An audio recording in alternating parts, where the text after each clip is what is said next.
పిల్లలు కావాలనే మీ కలను నెరవేర్చుకోండి. మొదటి కన్సల్టేషన్, మొదటి స్కానింగ్ ఉచితం. వివరాల కొరకు హెగ్డే ఫెర్టిలిటీని సంప్రదించండి. నమస్తే, నేను విజయ్.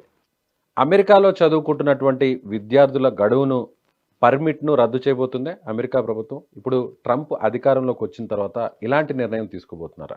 అదే జరిగితే విద్యార్థుల భవిష్యత్తు ఏంటి? సో ఇక్కడి నుంచి ఉన్నత విద్యల కోసం అమెరికా వెళ్తున్నటువంటి వారి జీవితం ఎలా మారబోతుంది? దీని గురించి మాట్లాడదాం. మనతో పాటు ఉన్నారు ఐటీ నిపుణులు, ఐటీ కంపెనీకి సంబంధించినటువంటి సీఈఓ లగ్గాని శ్రీనివాస్ గారు లైవ్ కాల్‌లో ఉన్నారు. గుడ్ ఈవినింగ్ శ్రీనివాస్ గారు. గుడ్ ఈవినింగ్ అండి. శ్రీనివాస్ గారు, నిజంగా ఈ వార్త కరెక్టే అంటారా? అలాంటి డెసిషన్ తీసుకునే అవకాశం ఉందంటారా ట్రంప్ గారు? అంటే ఆల్రెడీ ఆయన మన ప్రధాని మోదీ గారితో చాలా సఖ్యతగా ఉంటున్నారు. భారత్తో మంచి సంబంధాలు మెయింటైన్ చేస్తాను అధికారంలోకి వచ్చాకనే ఎన్నికలకు ముందు హామీ ఇచ్చారు. కానీ ఇప్పుడేమో వార్తలేమో ఇలా వస్తున్నాయి.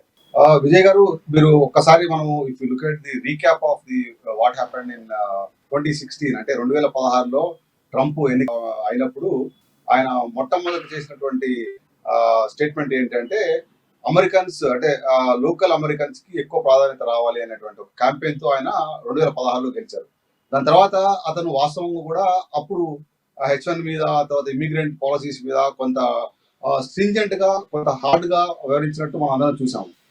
అలా వ్యవహరించడం వల్ల, అలా డిసిషన్ తీసుకోవడం వల్ల 2016 నుంచి 2020 సమయంలో 4 years పీరియడ్ లో కూడా అమెరికన్ ఎకానమీకి కొంత ఇంపాక్ట్ జరిగింది.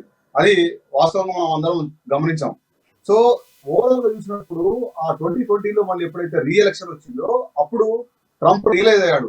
అంటే all said and done, America is a immigration country. అమెరికాలో అక్కడ లోకల్ వాళ్ళ కంటే కూడా country runs with immigrant people, అంటే హైలీ స్కిల్డ్ ఇమిగ్రెంట్స్ అంటాం మనం.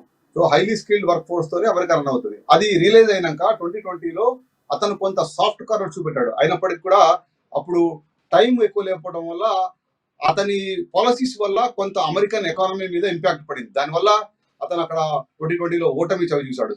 సో లెసన్స్ లెర్న్ అని నౌ 2024లో వచ్చినప్పుడు అతను కొత్త కాన్సెప్ట్ ని తీసుకొచ్చాడు. అంటే మేక్ అమెరికా గ్రేట్ అగైన్ అనేటువంటి కాన్సెప్ట్ తీసుకొచ్చి ఆ క్యాంపెయిన్ ద్వారా ఈసారి మళ్ళీ అగైన్ లోకలైజేషన్ తీసుకొచ్చి అక్కడ ఈసారి ఎన్నికల్లో విజయం సాధించాడు. టైట్ ఎలక్షన్ అయినప్పటికీ కూడా విజయం సాధించాడు. అయితే మీరు చూసినట్టయితే 1990లో మనము we talked about globalisation with pride.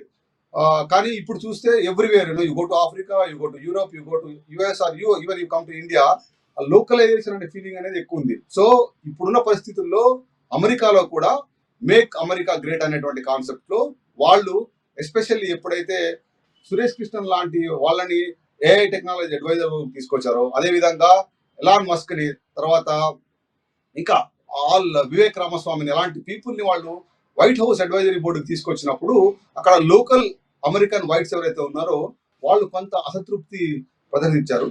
దానివల్ల కొంత అనిశ్చితి, కొంత డిబేట్, కొంత టాక్, నెగటివ్ టాక్ అనేది స్టార్ట్ అయింది. అయితే మనం చూడాల్సిన అంశం క్లియర్ గా ఏంటంటే America is always a immigration country. So అక్కడ వాళ్ళ పాలసీస్ కూడా అన్ని కూడా, అండ్ వాళ్ళ ఎడ్యుకేషన్ పాలసీ ముఖ్యంగా మనము ఏదైతే ఈ F1 స్టూడెంట్స్ వెళ్తారో, అంటే ఎడ్యుకేషన్, హైయర్ ఎడ్యుకేషన్కి వెళ్తారో అక్కడ, అది మొత్తం కూడా అమెరికన్ ఎకానమీలో అది కూడా ఒక పార్ట్. ఎందుకంటే వాళ్ళ ఎడ్యుకేషన్ ద్వారా వాళ్ళ యూనివర్సిటీస్ కి హ్యూజ్ ఫండ్స్ వస్తాయి.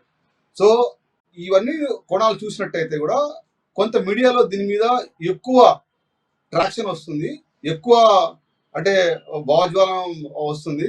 సో అంతే తప్పించి దీని గురించి మన స్టూడెంట్స్ కానీ, మన వర్క్ ఫోర్స్ కానీ పెద్దగా వర్రీ కావాల్సినటువంటి అవసరం లేదనేది నా పర్సనల్ ఒపీనియన్. సో అలాంటి నిర్ణయం అయితే తీసుకోకపోవచ్చు, అంతటి సాహసం అయితే చేయకపోవచ్చు అంటారా ట్రంప్?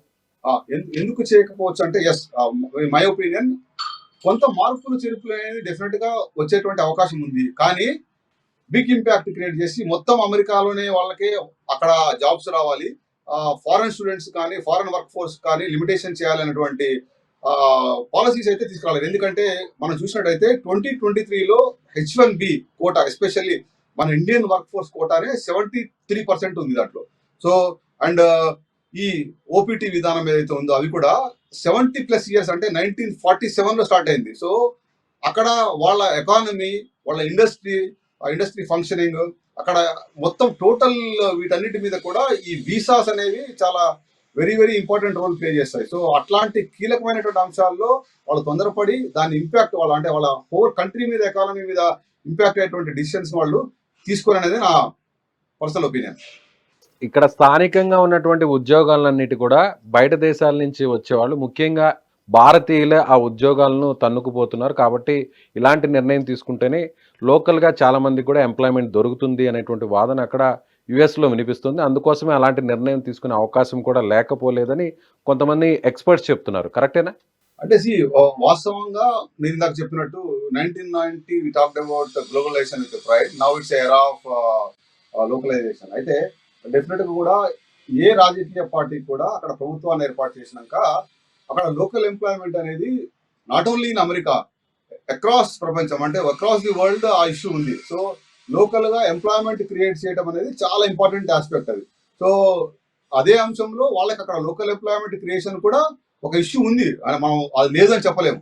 సో మరి ఆ లోకల్ ఎంప్లాయ్మెంట్ క్రియేట్ చేయాలి అంటే గన ఇక్కడ ఈ ఇమిగ్రేషన్స్ కట్ చేయడం వల్ల కాదు. అంటే అక్కడ లోకల్లో యువతకి వాళ్ళు అక్కడ అగైన్ స్కిల్ ఇంప్రూవ్మెంట్ చేయాలి. అక్కడ చూస్తే అక్కడ కూడా చాలా, ఇప్పుడు మీరు చూసినట్టయితే అమెరికాలో చాలా టెక్నాలజీ జాబ్స్ లో మొత్తం ఫారినర్స్ వచ్చి ఉంటారు. అంటే ఎస్పెషల్లీ H1B అనేది మోర్ స్టెమ్, అంటే టెక్నాలజీ రిలేటెడ్ జాబ్స్ లోనే ఎక్కువ H1B.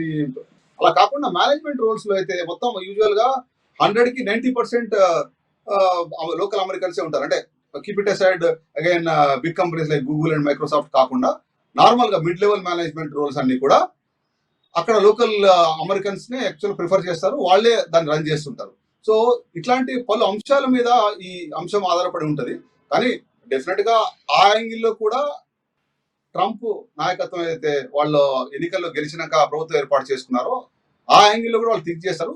లోకల్ ఎంప్లాయ్మెంట్ ఇంప్రూవ్ చేసినప్పుడు ఇటువంటి సమస్య రాకపోవచ్చు. నేను ఇందాక చెప్పినట్టు ఎప్పుడైతే సురేష్ కృష్ణన్ని ఆర్టిఫిషియల్ ఇంటెలిజెన్స్ బోర్డ్ కి అడ్వైజర్ గా నియమించారో అప్పుడే చాలా మంది దాన్ని యాక్చువల్ గా లోకల్, అంటే వైట్ అమెరికన్స్ ఎవరైతే ఉన్నారో వాళ్ళు, ఈవెన్ ఇంకా ట్రంప్ క్యాంపెయిన్ లో ఉన్న Trump part of the team లో ఉన్న కూడా దాన్ని కొంతవరకు వ్యతిరేకించినట్టు మనకు క్లియర్ కనపడింది. ఎందుకంటే no country is really allowing the other nation people to come into their side and then domination లాగా చూడదలుచుకోలేదు. అంటే as we say the world is becoming more localized approach. So అట్లా రావడం వల్ల ఒక ఎలాన్ మస్క్ ని, ఒక వివేక్ రామస్వామిని, ఒక సురేష్ కృష్ణని తీసుకురావడం వల్ల కొంత పొలిటికల్ అంబిగ్విటీ అనేది, కొంత పొలిటికల్ ఛాలెంజెస్ అనేవి ట్రంప్ ఫేస్ చేస్తున్నాడు.